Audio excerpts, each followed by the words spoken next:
The woman, Revelation chapter 12. Who is this enigmatic woman clothed with the sun? And what does her encounter with the great red dragon mean? What do the symbols of the sun, moon, and 12 stars signify? Let us study Revelation chapter 12, verses 1 through 6, and answer these and other questions. In Revelation 12, a great sign appears. Here is our sign. A great sign appeared in heaven, a woman clothed with the sun, with the moon under her feet, and on her head a crown of 12 stars. The sign is great. Let me emphasize that. It is because of the significance of the sign. The association between the woman mentioned in the Revelation chapter 12 verse 1 and the sun, moon, and 12 stars strongly suggests that this is something related to Joseph's dreams. In Joseph's dream, the sun, moon, and 11 stars, with Joseph being the 12, symbolize Jacob, his wife, and his sons, serving as patriarchs of the 12 tribes of Israel that descended from them. We can find about that in Genesis chapter 37, verses 9 through 10. Thus, the stars, the sun, and the moon refer to the idea of the true Israel of God. She is pregnant. The text reads, she is pregnant. By the way, this is a literal translation in Greek. This is exactly what we have.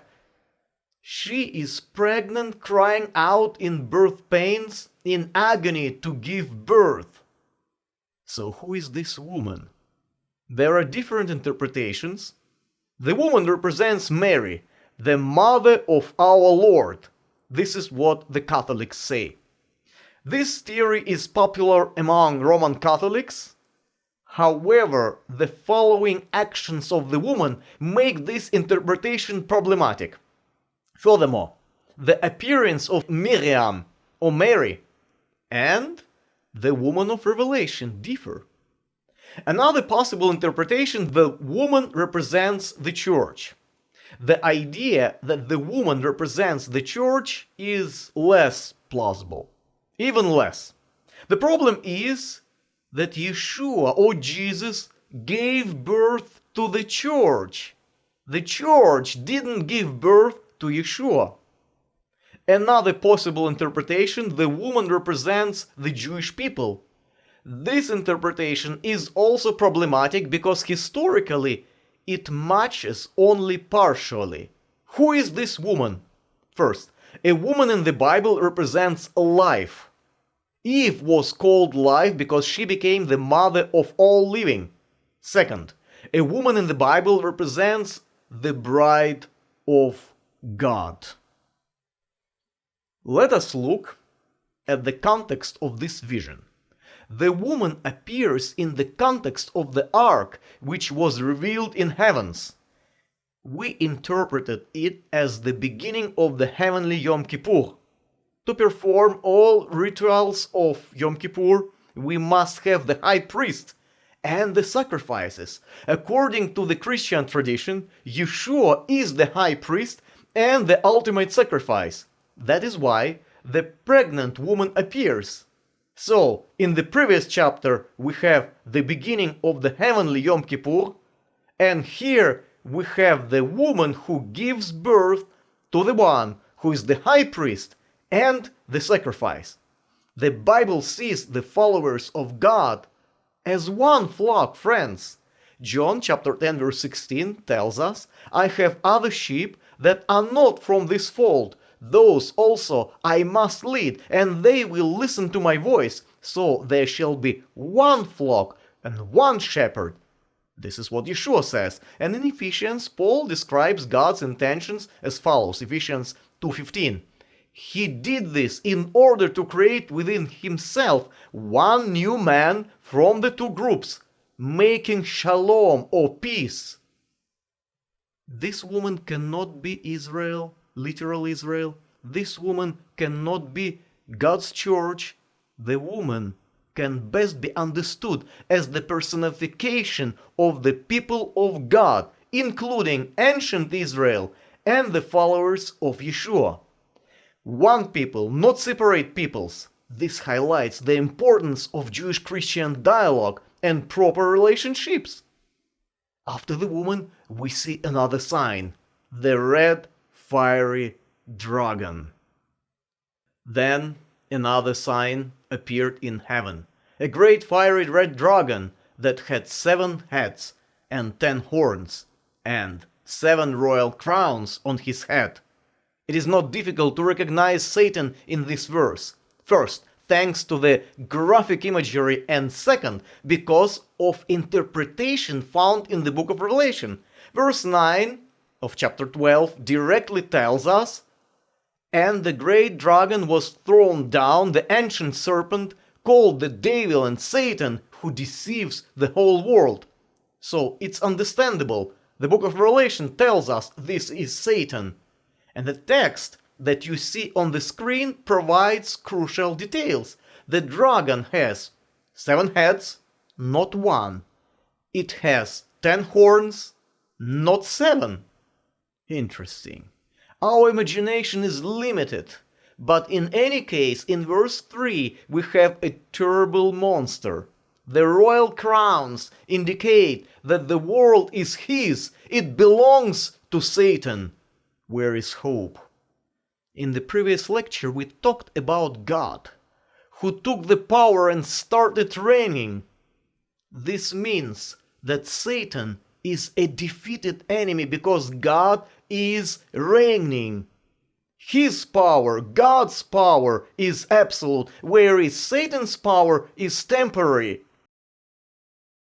It will come to an end, and eventually God will be the ultimate ruler of the universe. His tail swept away 1/3 of the stars of heaven. It hurled them to the earth. Now the dragon stood before the woman who was about to give birth, so that whenever she gave birth, he might devour her child. The woman has a crown of stars. These stars show that the woman is honored. The dragon sweeps away 1/3 of the stars in the sky. This shows the dragon's destructive power. Taking into account that verse 7 talks about the dragon and his angels, and the fact that angels are often represented by stars in the Bible, it is possible to assume that here Revelation pictures Satan's rebellion and the situation when 1/3 of the angels supported him. We see that the first goal of Satan was to swallow the child. And she gave birth to a son, a male child, who is to rule all the nations with an iron rod, and her child was snatched away to God and to his throne. This verse is one of the easiest verses of Revelation because it is very easy to identify who this child is. The only option is to see the Messiah in this text. Satan fails, he didn't manage to destroy the Messiah, and this is good news. This is our hope. The Messiah was taken to the throne of heaven where Satan cannot harm him. Then the woman fled into the wilderness where she has a place prepared by God, so they might take care of her for 1,260 days. 1,260 days, this period was interpreted as the time of terrible medieval dark ages. We talked about that in previous lectures. Check those on YouTube, please. And here in this verse we see that finally the woman escapes to her hiding place. It is interesting that in this passage, which we studied today, Revelation chapter 12 verses 1 through 6, we have 2 so-called divine passives. First, the child was snatched. This means God took him. This is what divine passive means. Second, the place was prepared. This means God prepared the place. It is God who takes care of his work and his children. This is God who gives us victory. The text studied today tells us about the great enmity. Satan wants to destroy his opponents, both Jews and Christians. Satan wants to kill God's followers. We cannot avoid that. We become his enemies as soon as we stand with God. But God is the one who gives us his victory.